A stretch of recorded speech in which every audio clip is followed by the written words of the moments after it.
ठाकुर जी के 3 रूप हैं, ध्यान से सुनो। वंशीधर, मुरली मनोहर और वेणुगोपाल। ध्यान से सुनिएगा।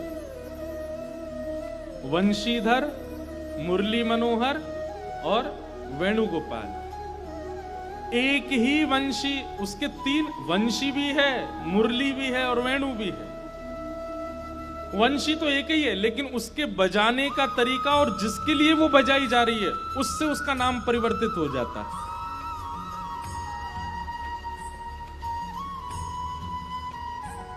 अब कैसे, थोड़ा समझिए। ठाकुर जी मुरली कब बजाते हैं?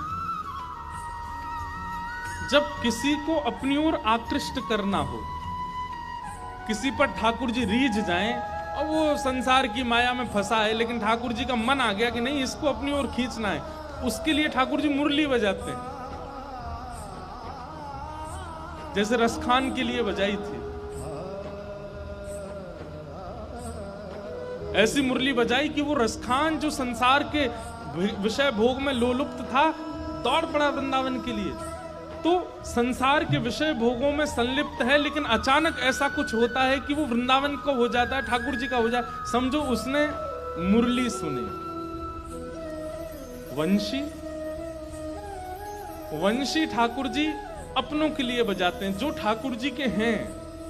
जैसे अभी आप कथा सुन रहे हैं, इस कथा में वक्ता जो सुना रहा है, या कीर्तन सुनते हैं, भजन सुनते हैं, ये सब वंशी की धुन है, क्योंकि आप पहले से ही ठाकुर जी के हो और उनको सुनते रहते हो निरंतर। ये वंशी धुन है। और फिर तीसरी आती है वेणु। वेणु का मतलब क्या है? वेणु का स्वर आते ही नेत्र बंद हो जाएंगे, जिस कार्य में हो वहीं स्थित हो जाओगे, कार्य की पूर्ति करने लायक बचेंगे नहीं। उसी समय बस इच्छा होगी, चाहे जितना बड़ा काम हो, मुझे श्री राधा रमण जी के पास पहुंचना है, नहीं पहुंचा तो प्राण चले जाएंगे। श्री बिहारी जी के दर्शन नहीं किए तो कल कुछ हो जाएगा। श्री राधा वल्लभ लाल जी का महाप्रसाद यदि कल स्वीकार नहीं किया तो शायद हो सकता मैं जीवित ना बचूं। ऐसी विचलनता चित्त में आ जाए तो समझो ठाकुर जी वेणु बजा रहे, और तीनों में आकृति भी परिवर्तित है। ठाकुर जी वंशी बजाते हैं तो अधर के बिल्कुल सन्मुख हस्त कमल होता है, और ठाकुर जी जब मुरली बजाते हैं तो अधर ऊपर और हस्त कमल नीचे होते हैं। और ठाकुर जी जब वेणु नाद करते हैं तो मुखमंडल झुक जाता है और दोनों हस्त कमल ऊपर की ओर हो जाते हैं। वो वेणु नाद।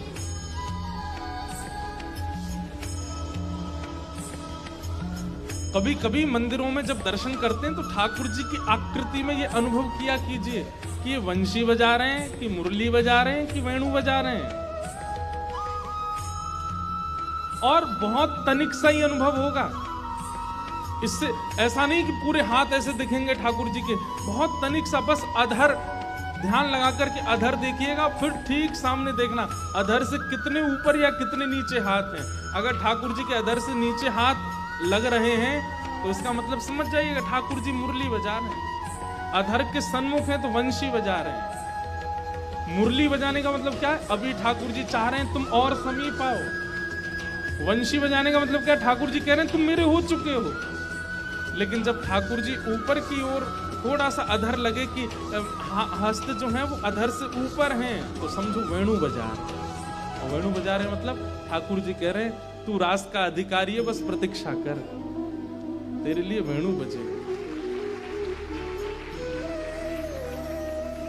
सभा में बताने वाली बातें नहीं है। इनका अधिकार तो बहुत तनिक लोगों को है, बहुत किंचित लोगों को है, बहुत रस में डूबे लोगों को है। लेकिन फिर भी जो इस स्थिति को समझ पा रहे हों वो इसका अनुभव कीजिएगा। वेणु, वंशी या मुरली। आज रास के लिए ठाकुर जी मुरली नहीं बजा रहे, वंशी नहीं बजा रहे, वेणु बजा रहे।